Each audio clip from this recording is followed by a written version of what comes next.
This program is for discussion purpose only. Business Plus TV or any of our anchor does not bear any responsibility or liability towards the content.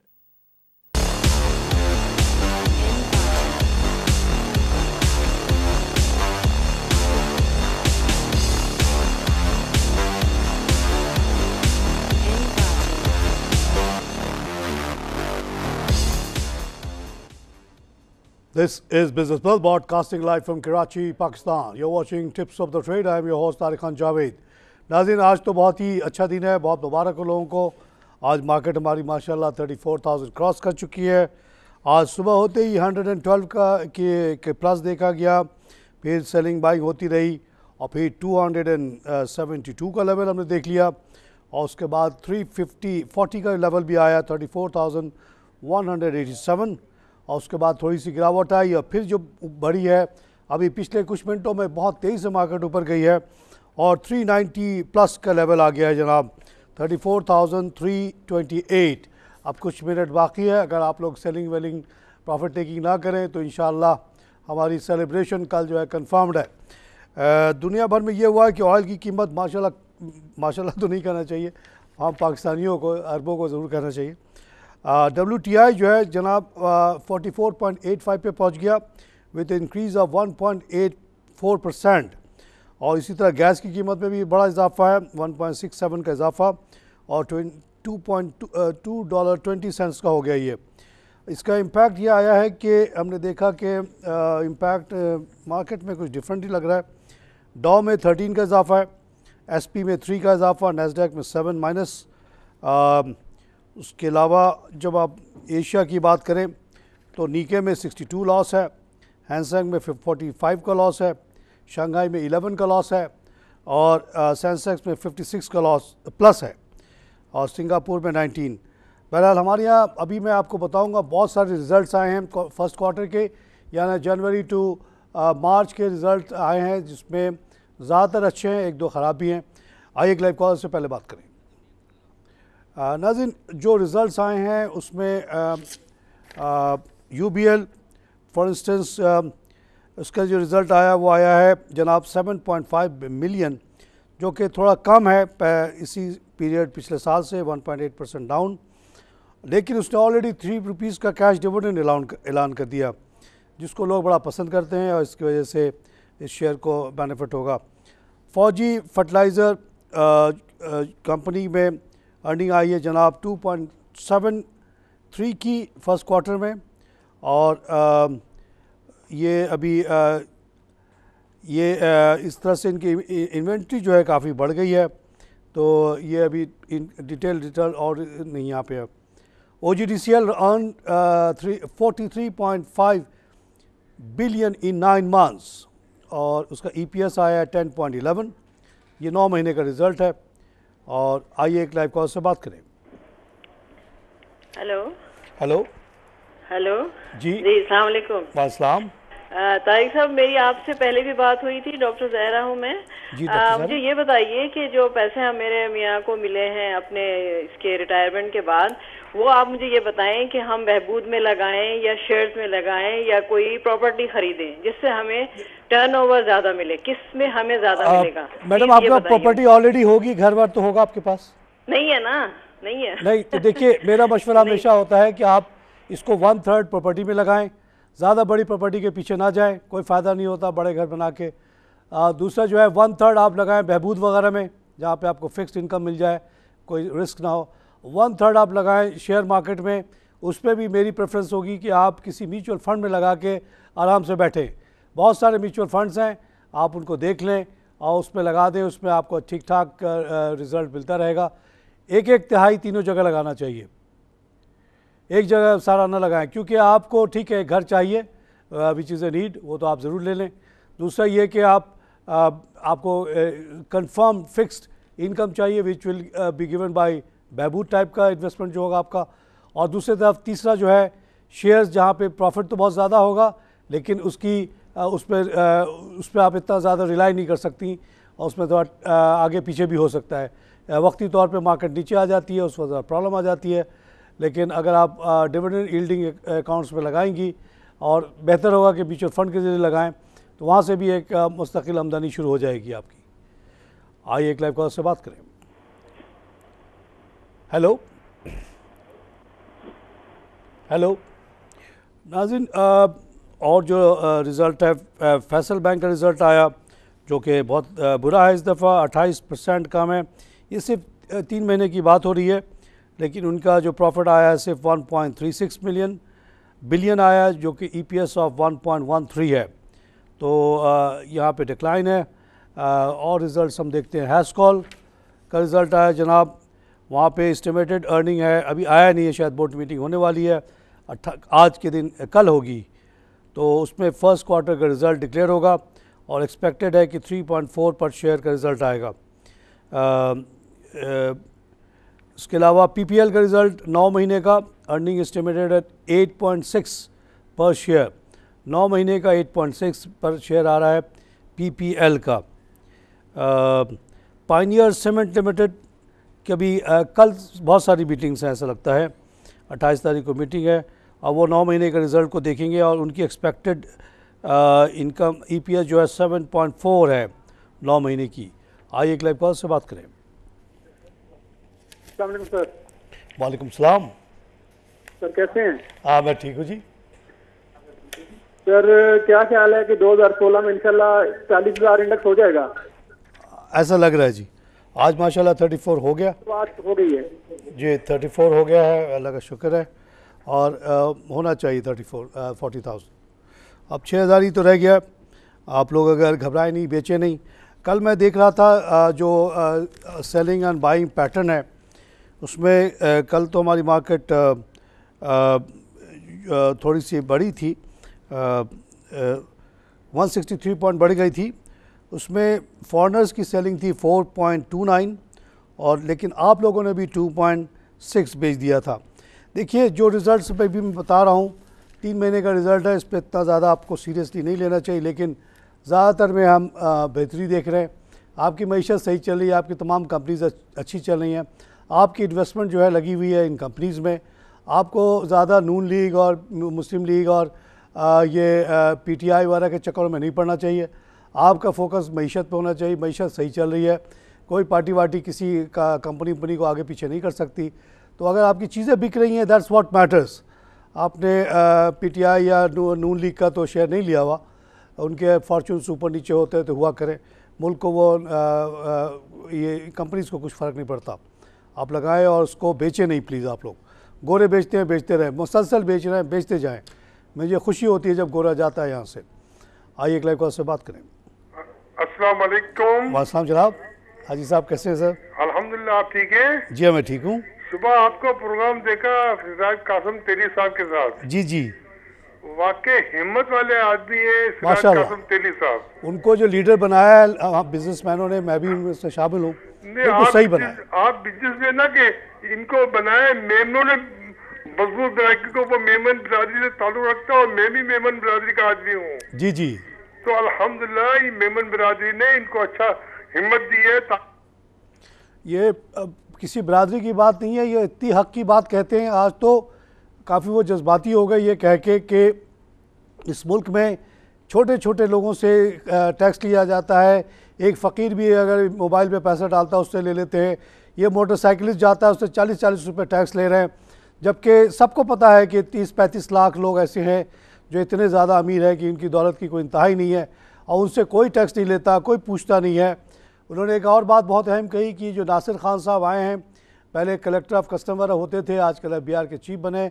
अल्लाह ने उनको मौका दिया, वो ये दुआ कर रहे थे कि वो हिम्मत करें और ये 35 लाख लोगों से टैक्स मांग लें तो सारे मसले ही ख़त्म हो जाएगा।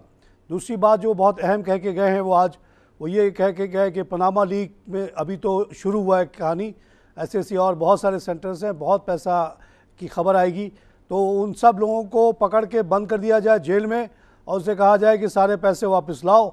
उसके बाद 10-20% उनसे टैक्स लेके उनको छोड़ दिया जाए, तो इतना पैसा आ जाएगा मुल्क में कि फिर कोई टैक्स वैक्स लेने की ज़रूरत ही नहीं पड़ेगी पाकिस्तान में। सारे कर्जे वर्जे सब माफ़ हो जाएंगे। आइए क्लाइव कॉल से बात करें। अस्सलाम वालेकुम। वालेकुम जनाब। तारक साहब क्या हाल है? हाँ मैं ठीक हूँ जी। तारक साहब, एक तो ये है कि बीओपी की मैनेजमेंट पर लानत हो जाए, समझ आए। इन्होंने बीओपी का बेड़ा गर्क करके रख दिया है। जी जी, समझ आए ना। इनकी मैनेजमेंट पर 100 दफा लानत हो जाए। इन्हों को अपने बैंक के शेयर की परवाह ही नहीं, दिन पर दिन ये गिरता जा रहा है और इन्होंने उसके रिजल्ट को अभी तक अनाउंस नहीं किया। कितना बड़ा जुल्म किया है इन्होंने। जो रिज़ल्ट नहीं आ रहा उसकी मैं आपको वजह बता सकता हूँ कि एज ए इंसाइडर जब मैं मुख्तलिफ बैंकों में रहा और चीफ़ क्रेडिट ऑफिसर के तौर पे रहा, तो मेरे लिए बड़ा मुश्किल हो जाता था कि मैं ज़मीर की आवाज़ सुनूँ, अल्लाह की तरफ देखूँ या लोगों की बात सुनूँ। होता यह है बैंकों में कि आप एक प्रॉफिट तो होता रहता है, कोई प्रॉफिट तो नहीं रुकता, प्रॉफिट हमेशा होता है। लेकिन मिसाल के तौर पे आपने 1 बिलियन कमा लिया, तो अब आपका जो नॉर्मल मैनेजमेंट होगी, जिन लोगों को दिखाना होता है कि प्रॉफिट कर रहे हैं, वो तो चाहेंगे कि सारा के सारा प्रॉफिट डिक्लेयर करें और रिज़ल्ट बहुत अच्छा दिखाएं। उस पर उनको बहुत ज़बरदस्त बोनस वगैरह मिल जाता है और उससे फिर शेयर होल्डर्स वाला को भी बढ़ जाता है। लेकिन जो क्रेडिट मैनेजर होता है उस बेचारे की बहुत मुश्किल ज़िंदगी होती है। उसको ये देखना पड़ता है कि अगर 2-3 बिलियन का ऑलरेडी बैड डेट पड़ा हुआ है, उसने असेसमेंट किया है कि ये जो जिसको हम एसेट कर रहे हैं वो एक्चुअली एसेट नहीं है।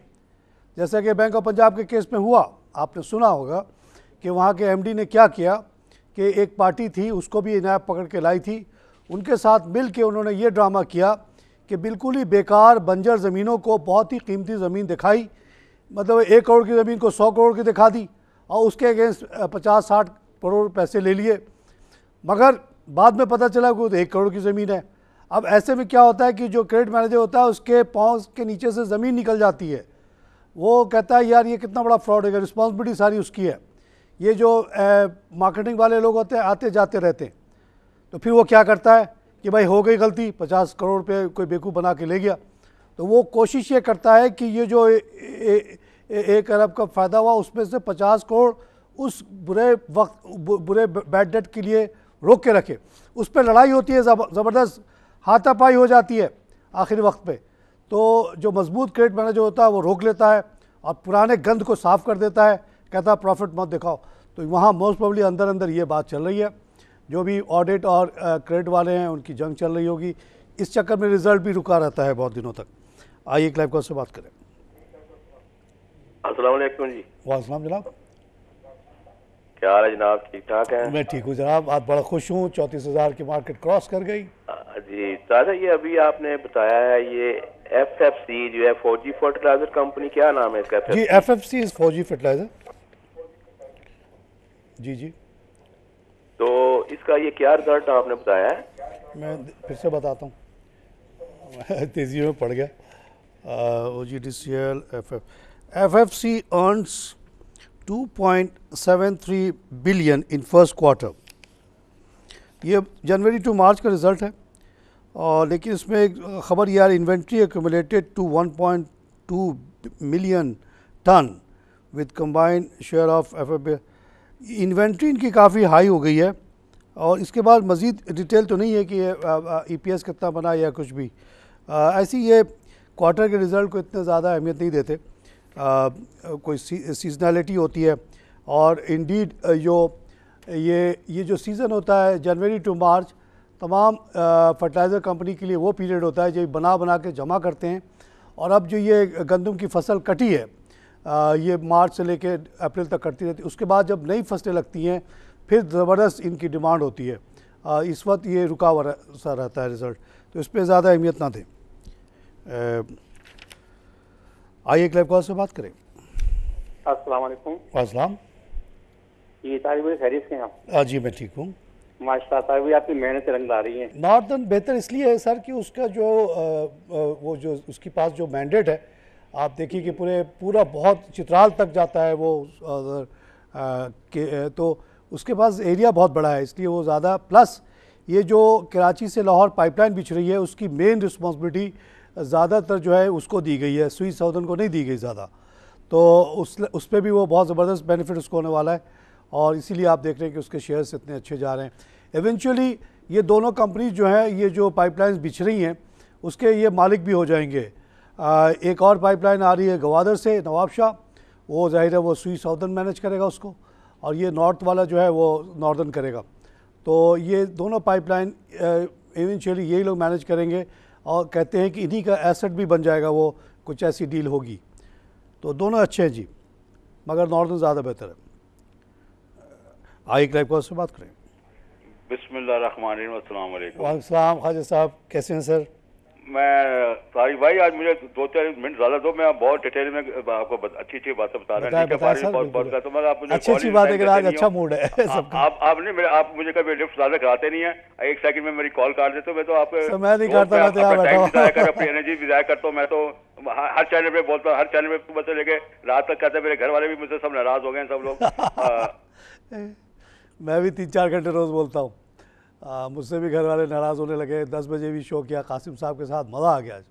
आज ऐसा बहादुर आदमी के साथ बात की है कि दिल खुश हो गया। क्या इतने बड़े आदमी हैं, इतने पैसे वाले हैं, लेकिन अभी भी गरीबों का ऐसा दर्द कि उनकी बातों से महसूस हो रहा था। और वो बार बार एक ही बात कह रहे थे कि क्या ये जो लोग इतने मिल के लूट रहे हैं गरीबों को, उनको अल्लाह का कोई खौफ नहीं है? उनको क्या लगता है कि वो हमेशा ज़िंदा रहेंगे, वो मरेंगे नहीं?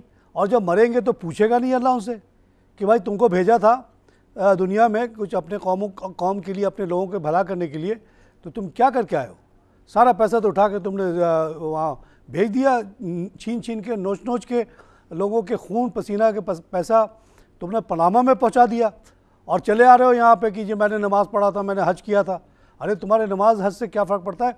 आम लोगों को तो तुमने रुला दिया। यहाँ पे, यहाँ चीनी महंगी, यहाँ आटा महंगा, यहाँ दूध महंगा, यहाँ घी महंगा, हर चीज़ महंगा।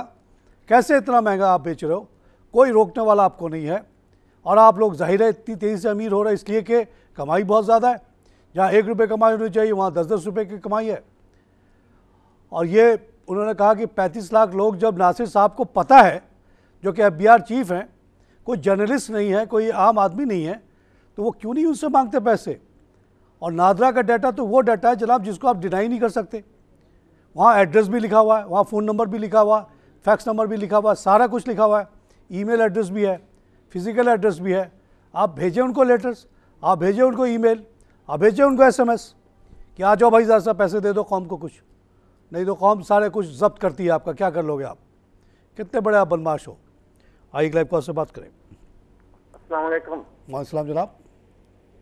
जनाब अस्सलाम वालेकुम। मीडिया टाइम और सिल्क बैंक के बारे में पूछना था। मीडिया टाइम और सिल्क बैंक के बारे में। अच्छा जी, देखिए मीडिया टाइम, क्योंकि मैं उस चैनल पे बैठा हुआ हूँ, उसके बारे में बात करना मुझे मना है। ये SCCP का रूल है ये। सिल्क बैंक एक थका हुआ बैंक है, आप इससे निकल जाए आपके लिए बेहतर रहेगा। और मेरी तजवीज़ आज से नहीं, पिछले 1-1.5 साल से चीख रहा हूँ, कोई सुनता ही नहीं है कि ये छोटे छोटे बैंकों को मर्ज करके एक बड़ा बैंक बनाया जाए, इससे पहले कि खादिम अली शाह की तरह ये बैठ जाए। और ना सिर्फ शेयर होल्डर्स को तकलीफ़ हो जाए, शेयर होल्डर्स का तो ज़ीरो हो जाता है जैसे खातिम का हुआ। ये अगर बंद हो जाएगा तो आपको तो एक पैसा नहीं मिलने वाला। अभी जो भी 3-4 रुपये मिलते हैं ले लें। उसके बाद जो बेचारा डिपॉजिटर है वो भी रुल जाता है 8-8 महीने 10-10 महीने तक। अगर स्टेट बैंक गारंटी डिपॉजिट की देती भी है तो 8-10 महीने जो ट्रबल में रहता है उसका क्या कंपनसेशन देता है स्टेट बैंक? स्टेट बैंक को चाहिए कि अपने काम करे और छोटे छोटे बैंकों को फ़ौरन मर्ज करे। आइए एक लाइव कॉल से बात करें। आप लोगों से बार बार कहता हूं कि छोटे छोटे कंपनीज़ के शेयर में ना पड़ा करें। पढ़ते क्यों हैं आप लोग? ये भी, इसकी भी वजह हमें पता है, क्योंकि ब्रोकर का इंटरेस्ट ये है कि आप छोटा शेयर लें, नंबर ज़्यादा लें, और वो आपको बहुत बड़े बड़े ख्वाब भी दिखाता है कि ये अभी डबल होने वाला है, अभी ट्रिपल होने वाला है, आप बहुत अमीर तरीन। आप लोग बोले भाई हम मुसलमान आदमी हैं, हमें ज़्यादा लालच नहीं है, हम क़नात पसंद लोग हैं, हमें ज़्यादा प्रॉफिट नहीं चाहिए, लेकिन गारंटीड प्रॉफिट चाहिए। गारंटीड प्रॉफिट कहाँ से मिलेगी? कि आप जो एक चलती हुई कंपनी है, जो चीज़ें बना रही है, बेच रही है, वो प्रॉफिट कर रही है, उससे आपको जो शेयर मिलता है जिसको हम डिविडेंड कहते हैं, वो गारंटीड प्रॉफिट है। उसकी वैल्यू भी बढ़ती चली जा रही है क्योंकि वो काम कर रहा है। एक कंपनी जो बैठ गई है, कमज़ोर है, जिसके बिज़नेस मॉडल फेल हो चुका है, उस पर आप पैसा लगाएंगे इस उम्मीद पे कि वो मरा हुआ मुर्दा जो है उठ के दौड़ने लगेगा, आपको अमीर कर देगा, या आपकी खाम ख्याली है, खुश फहमी है, तो उससे आप दूर रहें। आइए एक लाइव कॉल से बात करें। अस्सलाम वालेकुम जी। वालेकुम जनाब। शुजात बात कर रहा हूँ सर। एंग्रो कॉर्पोरेशन के बारे में पूछना था, क्या मुस्तकबिल है इसका? एंग्रो कॉर्पोरेशन जनाब रीस्ट्रक्चर कर रहा है अपने आप को। आप देख रहे हैं कि आस्ते आस्ते वो खाने पीने की चीज़ों से निकल के एनर्जी की तरफ जा रहा है ज़्यादा से ज़्यादा। एक जो वो प्रोजेक्ट कर रहा है सिंध गवर्नमेंट के साथ थर कोल वाला, वो मुझे ज़रा सा रिस्की लगता है, लेकिन उन्होंने कौमी खिदमत बहुत बड़ी की है कि वहाँ पे पहल किया है। 1000 मेगावाट का प्लांट वहाँ लगा रहे हैं और साथ साथ कोल को भी निकाल रहे हैं। अभी एंग्रो फूड से वो निकल रहे हैं, 51% शेयर वो बेच रहे हैं टू फीसलैंड at a very good price. $500 million $500 million में बेच रहे हैं वो, और उसका 162 का रेट है, जबकि उसकी बुक वैल्यू बहुत कम है। तो अभी एक बहुत बड़ा बम्पर प्रॉफिट आ जाएगा उनके अकाउंट में अगर ये डील फाइनलाइज हो जाती है, जो कि ऑलमोस्ट हो चुकी है। तो एंग्रो में अभी 3-4-5 रुपये का इजाफा उस वजह से भी आने वाला है, एंग्रो फूड की वजह से भी। तो अच्छा ग्रुप है। कुछ इनके प्रोजेक्ट फेल भी हैं, जैसे एंग्रो पॉलीमार है, लेकिन बाकी सब अच्छे चल रहे हैं। आई क्लैब कॉल से बात करें। अस्सलाम वालेकुम। वालेकुम जनाब। सर ये पाकिस्तान नेशनल शिपिंग के बारे में बताएंगे, इसको परचेज करना चाहिए? अपर लॉक पे है आज। अपर लॉक पे है नेशनल शिपिंग। आपके पास कितना है जी? ये अभी तो नहीं है, पहले था कोई 2 साल पहले। आप छोड़ दें, इसको ना लें। ये ऐसे शेयर्स हैं जो कभी कभी बिक जाते हैं, अपर लॉक लग जाता है। अपर लॉक लगाना इनका बहुत आसान है। आप 20 शेयर खरीदेंगे, अपर लॉक लग जाएगा। लेकिन ये असली कंपनी नहीं है, ये ज़्यादा इनका कभी हम लाइमलाइट में नहीं देखते। हमेशा आप उस कंपनी को लें जिसपे बड़े पैमाने पे लोग इंटरेस्ट लेते हैं, बड़े पैमानों पे ख़रीदो फरोख्त होती है। ये जो लिस्ट में रोज़ लेके बैठता हूँ, ये आप जब जाएंगे PSX के साइट पे तो आपको ये नज़र आएगा ट्रेडिंग स्क्रीन पे। ये अकॉर्डिंग टू टर्नओवर होता है, जो सबसे ज़्यादा शेयर बिक रहा होता है वो सबसे टॉप पे होता है। तो इसको कोई मैनिपुलेट नहीं कर सकता। ये वो शेयर्स हैं जो एक्टिव हैं, जिसको लोग ख़रीद रहे हैं, बेच रहे हैं।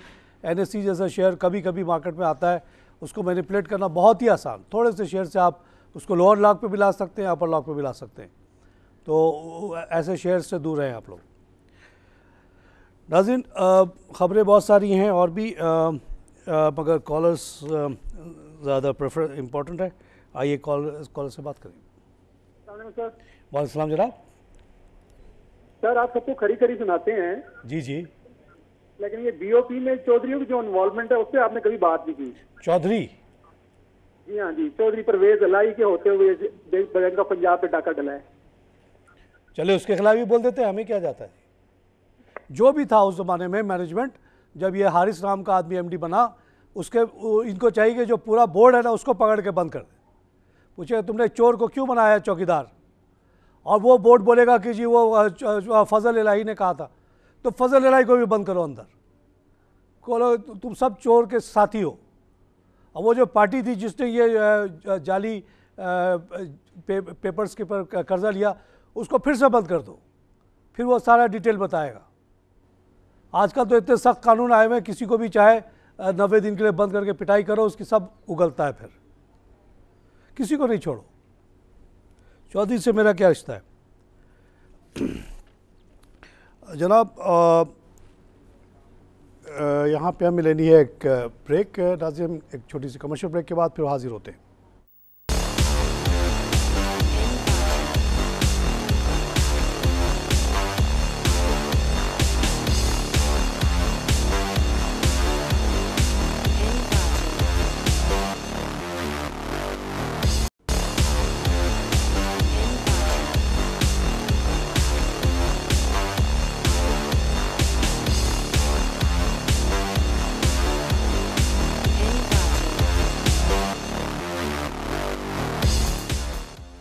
Welcome back to tips of the trade. नाज़रीन, नेपरा ने 2.83 रुपीज़ की जो है ना कट अप्रूव की है for electricity rates for March all over the country accept Karachi. Karachi के सिलसिले में अगले महीने एक मीटिंग हो रही है जिसमें 3 रुपये कट करने की बात चल रही है, ताकि यहाँ पे ख़ासतौर से इंडस्ट्रीज़ को रिलीफ मिले। इंडीड जिस रेट पे आजकल फर्नेस ऑयल मिल रहा है, उसके बारे में अब खबर आई कि जो LNG से जो हम बना रहे गैस बिजली, उससे भी सस्ता हो गया है फर्नेस ऑयल। फर्नेस ऑयल वो चीज़ होती है जो आखिरी सॉर्ट ऑफ वेस्ट प्रोडक्ट होती है, और इसकी कीमत जो होती है वो क्रूड ऑयल से भी बहुत नीचे होती है। क्रूड ऑयल क्योंकि सस्ता है, फर्नेस ऑयल भी बहुत सस्ता हो गया, तो इसलिए इलेक्ट्रिसिटी के रेट्स बहुत सस्ते होने चाहिए पाकिस्तान में, जितने होने चाहिए उससे बहुत ज़्यादा अभी भी है, अभी भी लूट मार जारी है। आइए लाइव कॉल से बात करें। अस्सलाम वालेकुम सर। वालेकुम जनाब। सर अबू सुफियान बात कर रहा हूं सियालकोट से। क्या हाल है? Welcome to the show sir from Sialkot. अच्छा सर, मैंने पता करना था कि साजगार कंपनी के बारे में क्या आपकी प्रेडिक्शन है? किसके बारे में? Sazgar engineering work. फिर से कहीं का नाम? Sazgar, SAZEW। Asgard? No sir, Sazgar. Sazgar, अच्छा जी, ठीक ठीक। साजगार जो रिक्शा वगैरह बनाते हैं। साजगार जो है ये 3 व्हीलर्स बना रहे हैं और इनका काम अच्छा है, काफ़ी तेज़ी से इनका चल रहा है। अभी इनका कोई रिज़ल्ट वगैरह तो मैंने नहीं देखा, लेकिन ये ट्रेड होती है कंपनी और गनी ऑटो के साथ साथ ये भी आस्ते आस्ते ऊपर आ रही है।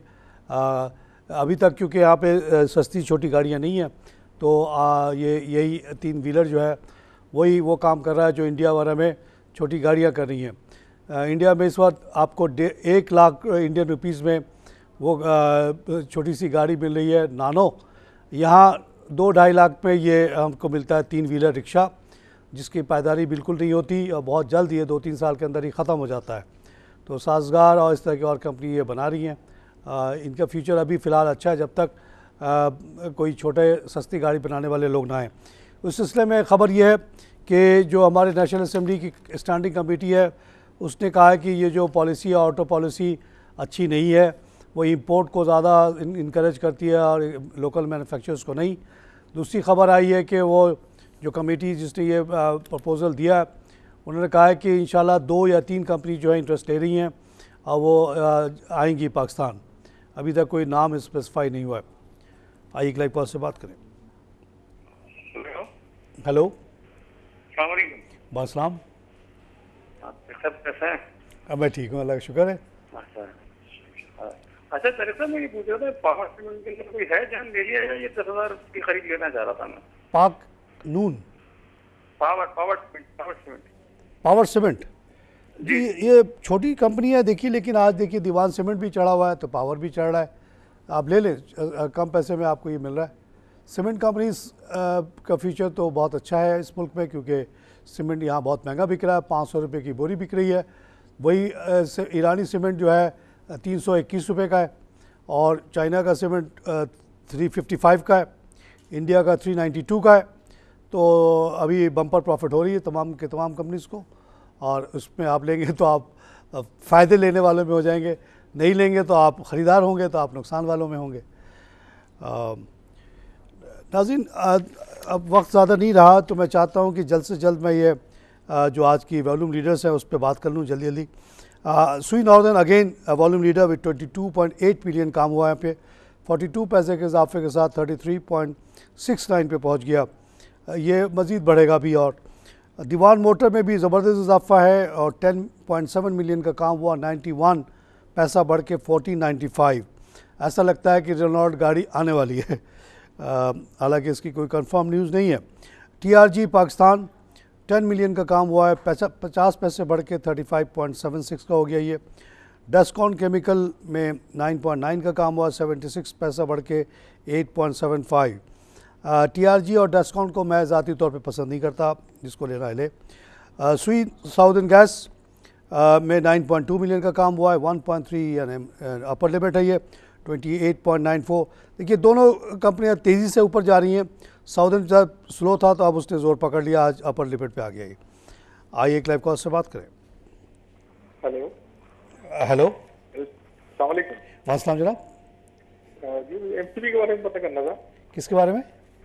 MCB bank. एस्करी?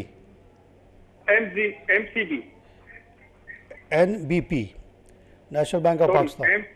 No Muslim Commercial Bank. अच्छा, MCB के रेट्स थोड़े नीचे आ गए हैं, लेकिन आप देखिए कि ये वो बैंक है जो अभी भी टॉप पे है इन टर्म्स ऑफ प्राइस भी और हर लिहाज से परफॉर्मेंस भी बेस्ट बैंक है माना जाता है पाकिस्तान का। अभी हम लोगों को, हमारी पूरी फैमिली को 44th डिविडेंड मिला है। आजकल वो बोनस इशू नहीं कर रहे क्योंकि वो बोनस पे आजकल टैक्स लग गया है। पहले वो बोनस भी देते थे, टैक्स भी देते थे, 100 शेयर जो हम लोगों ने लिए थे ओरिजिनली 50 रुपये के हिसाब से 5000 में, वो 1000 के करीब हो चुके हैं और कीमत अभी भी 200 के करीब है। तो हमारी बहुत अच्छी इन्वेस्टमेंट है ये। और आपको डिविडेंड लेना है तो आप MCB is a very good place to go. नाज़रीन, उसके बाद जो कंपनी हाईलाइटेड है वो बाइको पेट्रोलियम है, जहां 6 मिलियन का काम हुआ और 42 पैसा बढ़ के 21.26। हमारी जो इन्फॉर्मेशन है कि इनकी जो पड़ोस में बड़ी कंपनी लगी थी उसमें आग लग गई, वो ख़त्म हो गई, लेकिन उनका जो पाइपलाइन आ गया है समुंदर से वो इनको हेल्प कर रहा है और वो सारी कंपनीज अब मर्ज होकर एक कंपनी बन गई हैं। ये समझ में नहीं आया कि वो जो अलग से एक सिस्टर कंसर्न लगी थी वो मर्ज हो गई तो कैसे हो गई और किस रेट पे हो गई। बहरहाल इसको मैं इसको इतना पसंद नहीं करता हूँ, आपको लेना है ले। टेलीकार्ड उसके बाद है 5.9 मिलियन, 19 पैसा बढ़ के 3.5, इसको भी बिल्कुल रिकमेंड नहीं करता मैं। उसके बाद सिल्क बैंक है जहाँ 1 पैसे का इजाफा है, 5.3 मिलियन का काम हुआ इसमें, और वो ये हो गया जनाब 1.54। अब ये इस रेट पे आ गया ना, ये ख़त्म होने वाली कंपनी है। अगर 1 रुपये का हुआ तो कंपनी डीलिस्ट हो जाएगी। और इस दौरान जो है वो जितने छोटे ब्रोकर्स हैं अनस्क्रूपलस टाइप के, वो करेंगे ये कि आपसे कहेंगे इतना सस्ता हो गया है, इसको ले लो, अभी ये 3 रुपये का होने वाला है, अभी ये 4 रुपये का होने वाला है, और 1.5 लाख में 1 लाख शेयर दिला देंगे आपको। आप भी खुश हो जाएंगे भाई सिल्क बैंक का 1.5 लाख का 1 लाख शेयर का मैं मालिक हूँ। मगर ये इन चक्कर में आप लोग ना पड़े आम लोग, तो आपके लिए अच्छा है। आई लाइव कॉल से बात करें। हेलो हेलो हेलो अस्सलाम वालेकुम तारिक जावेद साहब, क्या हाल है? मैं ठीक हूँ साहब, मैं खुश हूँ। अब आपकी खिदमत की जरूरत पड़ी है जनाब। अब बजट आ रहा है जी जी साहब, और साहबदार साहब बजट बना रहे हैं, तो बराए मेहरबानी अगर आप EOBI के सिलसिले को जारी रखें तो ज्यादा बेहतर है। वक्तन आपने बहुत खिदमत की है बुजुर्गों की और 80-90 साल की उम्र वालों की, तो खुदा कामयाब करे आपको। ज़रूर, मैं ज़रूर बार बार उठाता रहूँगा ये बात। और देखिए, जो ये तो भुट्टो साहब के रूह को हम के लिए सवाब के लिए हाथ ज़रूर उठाना चाहिए जब भी EOBI की बात आता है। ओल्ड कुछ तो आप लोगों को थोड़ा सा उन्होंने सहारा दिया, लेकिन ये जो मैं शो करता हूँ साहब, वो भी यही चीज़ है। मैं लोगों से कह रहा हूँ कि अपने अपने ओल्ड एज बेनिफिट स्कीम बनाओ, इससे पहले कि वक्त निकल जाए, इससे पहले कि घुटने बैठ जाएं, कमर बैठ जाए। अभी भी वक्त है, कमा रहे हैं, बचा रहे हैं, कुछ ना कुछ बचाते चले जाएं, कुछ ना कुछ शेयर्स ख़रीद लें, प्रॉपर्टी ख़रीद लें, कुछ बहबूद एक स्कीम में डाल दें ताकि आपके बुढ़ापे का सहारा बन जाए। आप लोगों को जो मिल रहा है बहुत कम मिल रहा है कंपेयर टू द मार्केट। आप दुआ करें कि आज 34 की मार्केट माशाल्लाह हो गई है, ये और बढ़े, तो आपके जो अंडरलाइंग पैसा आपका लगा हुआ है इन्हीं कंपनीज़ में लगा हुआ है, तो आपकी इन्वेस्टमेंट बढ़ रही है, तो रिटर्न भी बढ़ना चाहिए उसी लिहाज से। और साखदार साहब को ज़रूर देना चाहिए। मैं तो उनसे ये भी अपील करता हूँ बार बार कि प्लीज़ इन लोगों को ओवर एंड अबव दे, जो है उसके अलावा भी दें। ये कोई आपसे खैरात नहीं मार, इन्होंने पैसा जमा करके लगाया है। अगर मेरे कहने पे एक पोर्टफोलियो बनाते तब भी इससे ज़्यादा रिटर्न उनको मिलता। तो जो EOBI में है वो उसको बहुत उसके लिए हम चाहेंगे कि बढ़ जाए। जिसके पास कोई भी यहाँ तो कुछ और है ही नहीं, तो जिन लोगों के पास नहीं है उनसे गुजारिश है कि प्लीज़ वक्त रहते हुए अभी से आप लोग थोड़ी थोड़ी सेविंग करें। कोई एक्सक्यूज़ नहीं है कि जब लाखों होगा तो बचाएंगे, नहीं। कोई महीने में 200 जमा कर सकता है तो वो भी करे, कोई 2000 कर सकता है तो वो भी करे, कोई 20,000 कर सकता है तो वो भी करे। हर आदमी का अपना अपना लेवल होता है। EOBI में क्या मिलता है, कुछ हज़ार मिलते हैं, लेकिन आप देखिए जो साहब फ़ोन करते हैं इन लोगों के लिए वो बहुत बड़ा सहारा है। इतना तो हो जाता है कि वो उससे थोड़ा बहुत कुछ कर लेते हैं, बजाय का हाथ फैलाते फिरे लोगों के। आइए एक लाइव कॉल से बात करें। अस्सलाम वालेकुम सर। वालेकुम जनाब। मैं ये पूछना चाह रही थी कि मैं इस किस्म के शेयर में लगाना चाहती हूँ जिससे मुझे डिविडेंड मिल सके। प्लीज आप मुझे इस बारे में बता सकेंगे कि मैं किस में लगा, इनिशियली फर्स्ट टाइम में लगवाना चाह रही हूँ। अच्छा जी, देखिए आप थोड़ा सा अगर आप शेयर्स के आपके लिए आपको मैं रिक्वेस्ट करूँगा कि पाकिस्तान स्टॉक एक्सचेंज का एक वेबसाइट है, उस पर ज़रा जाके किसी वक्त देख लें, आपको बहुत कुछ मालूमात हो जाएंगी। ये जो कंपनीज के आगे लिखा होता है XD, इसका मतलब है कि इसने अभी भी डिविडेंड दिया है। डिविडेंड के बाद कीमत थोड़ी सी कम हो जाती है, तो इस तरह की जितनी कंपनीज़ हैं उसमें आप लगाएं जहाँ जहाँ XD नज़र आए। जनरली तमाम बैंक जो हैं वो डिविडेंड देते हैं, अभी सब ने दिया है।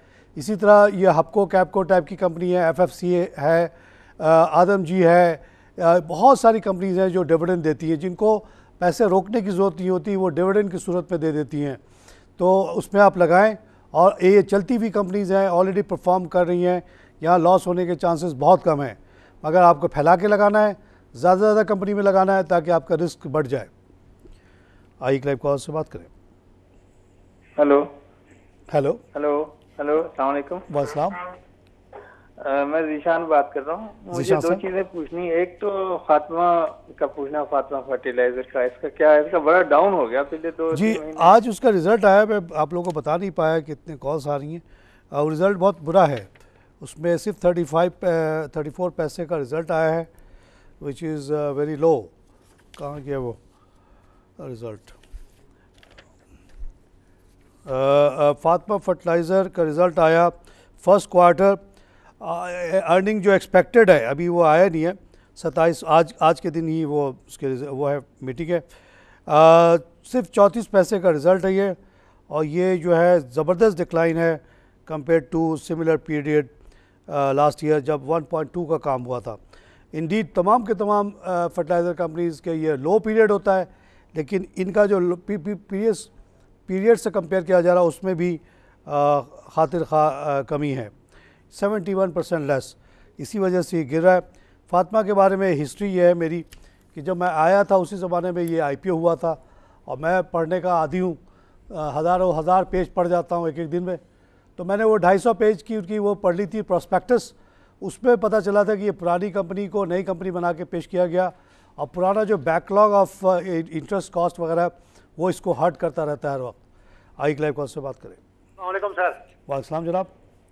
सर मैं शकील अहमद बात कर रहा हूँ। ये पूछना था अटक रिफाइनरी और अटक सीमेंट के बारे में। शकील साहब, ये दोनों कंपनीज अच्छी है। अटक ग्रुप जो है वो क़याद फ़रौन चलाते हैं, और उनका जो ये नेशनल रिफाइनरी भी उन्हीं का है। अटक सबसे ओल्डेस्ट रिफाइनरी है, मोस्ट सोफिस्टिकेटेड भी है, और बहुत अच्छा चल रहा है, और उसको तो बिल्कुल ना बेचें आप। अटक cement also one of the largest cement companies of Pakistan, बड़ी ज़बरदस्त एक्सपेंशन पे जा रहा है। तो ये दोनों शेयर्स बिल्कुल होल्ड करके रखने के हैं, हमेशा अपने पास रखिएगा। जाते हुए बच्चों को दे जाएं, और बच्चों से कहें कि आगे अगली जनरेशन के लिए रख लो, इसको बेचना नहीं है। इंशाल्लाह आपको जनरेशन टू जनरेशन प्रॉफिट देता चला जाएगा ये। नाज़रीन, प्रोग्राम का वक्त ख़त्म हो रहा है, यहीं पे इजाज़त चाहूँगा। खुदा हाफ़िज़।